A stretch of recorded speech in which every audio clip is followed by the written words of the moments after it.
bà sân trên nền tảng kia mình trên một trongបណ្ដាញសង្គម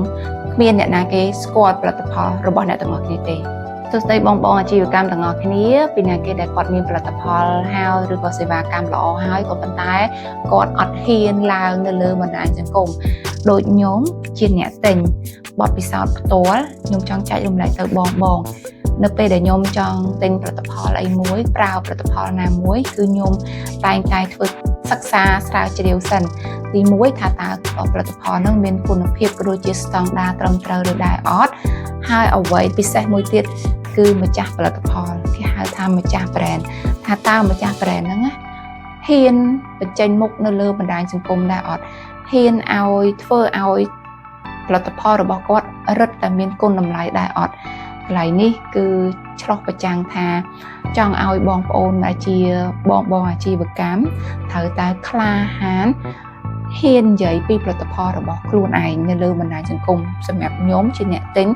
គឺសំខាន់មែនតើគឺខ្ញុំត្រូវការ trusting ពីម្ចាស់ brand នៅពេលដែលខ្ញុំប្រើផលិតផលណាមួយដោយសារអីបងប្អូនលុយពិបាករកណាស់សម្រាប់ខ្ញុំព្រោះខ្ញុំអត់ចង់ខ្ជះខ្ជាយលុយទេហើយខ្ញុំចង់បានផលិតផលដែលមានគុណភាពល្អប្រើហើយមានលទ្ធផលល្អយើងខ្ញុំត្រូវតែធ្វើការសិក្សាមែនតើទៅលើផលិតផលមួយហ្នឹងទី1គឺគុណភាពក៏ដូចជាស្តង់ដារទី2គឺភាពផ្ដល់ទំនុកចិត្តឲ្យខ្ញុំអត់ពីម្ចាស់ brand អញ្ចឹងគឺនេះគឺជាអ្វីដែលខ្ញុំចង់និយាយទៅកាន់បងឬជាអូនម្ចាស់ brand ទាំងអស់គ្នាឲ្យគាត់គិតត្រឡប់មកវិញសម្រាប់អ្នកនេះគឺជាបទពិសោធន៍ដែលខ្ញុំជួបផ្ទាល់ណាបងប្អូនខ្ញុំប្រើផលិតផលមួយនឹងជាយូរឆ្នាំហើយហ្នឹងគឺខ្ញុំជាគេហៅ loyalty consumer ហើយដែលខ្ញុំស្គាល់ផលិតផលរបស់គាត់ហើយមានពេលមួយខ្ញុំជួបម្ចាស់ brand ខ្ញុំសួរគាត់ថាបងហេតុអីបងក៏មិនបង្កើតsocial media ហើយបងឡើងនិយាយនៅបណ្ដាញសង្គមពីផលិតផលរបស់គាត់ផលិតផលរបស់បងមានគុណភាពហើយហេតុអីបងក៏មិនឡើងលើបណ្ដាញសង្គមហ៊ានចែករំលែកពីគុណតម្លៃផលិតផលរបស់បងអ្នកទាំងអស់គ្នាដឹងគាត់និយាយមិនទេគាត់ថាគាត់អត់ហ៊ានទេបងប្អូនគាត់ខ្លាចអត់តន់ឡើងលើបណ្ដាញសង្គមផងគាត់ខ្លាចទាំងកាមេរ៉ាបាត់ហើយហ្នឹងគាត់ហ៊ាននិយាយអីទាំងអស់នៅពេលដែលគាត់ឃើញកាមេរ៉ាខ្ញុំក៏ប្រាប់គាត់វិញថាបងពេលដែលបងធ្វើអញ្ចឹងគឺបងបាត់បង់ឱកាសច្រើនមែនតើសម្រាប់ខ្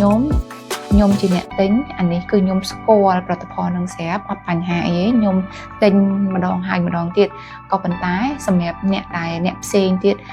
new consumer អតិថិជនថ្មីអត់ទាន់ស្គាល់ផលិតផលរបស់បង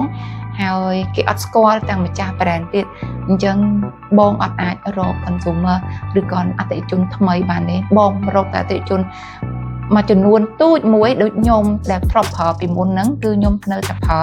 ក៏ប៉ុន្តែបងអត់អាចរកចំណូលបន្ថែមពីផលិតផលរបស់បងបានទៀតទេចានេះជាការគិតរបស់គាត់ហើយខ្ញុំក៏អត់ហ៊ានបង្ខំគាត់ឲ្យគាត់ឡើងលើបណ្ដាញសង្គមក៏ប៉ុន្តែខ្ញុំចង់ចែករំលែកសារនេះទៅកាន់បងទាំងអស់គ្នាក៏ដូចជាអូនទាំងអស់គ្នាដែលជាម្ចាស់ brand ម្ចាស់ផលិតផលត្រូវតែមានភាពក្លាហានឡើងលើបណ្ដាញសង្គម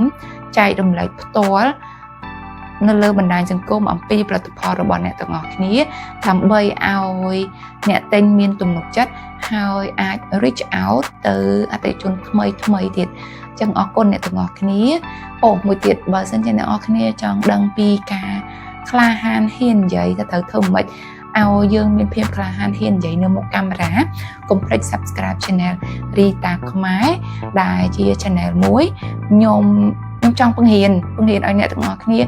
ហ៊ាននិយាយមានភាពក្លាហានមានទំនុកចិត្តនៅមុខកាមេរ៉ាអញ្ចឹងនៅពេលអ្នកទាំងអស់គ្នានិយាយក្លាហានហើយអញ្ចឹងវីដេអូរបស់អ្នកទាំងអស់គ្នាអាចចែករំលែកនៅលើបណ្ដាញសង្គមចែករំលែកទៅគ្រប់ social media ទាំងអស់អញ្ចឹងអរគុណអ្នកទាំងអស់គ្នាដែលបានតាមដានវីដេអូរបស់នាងខ្ញុំរហូតដល់ចប់កុំភ្លេច subscribe channel Rita ខ្មែរណាអរគុណជម្រាបលាបាយ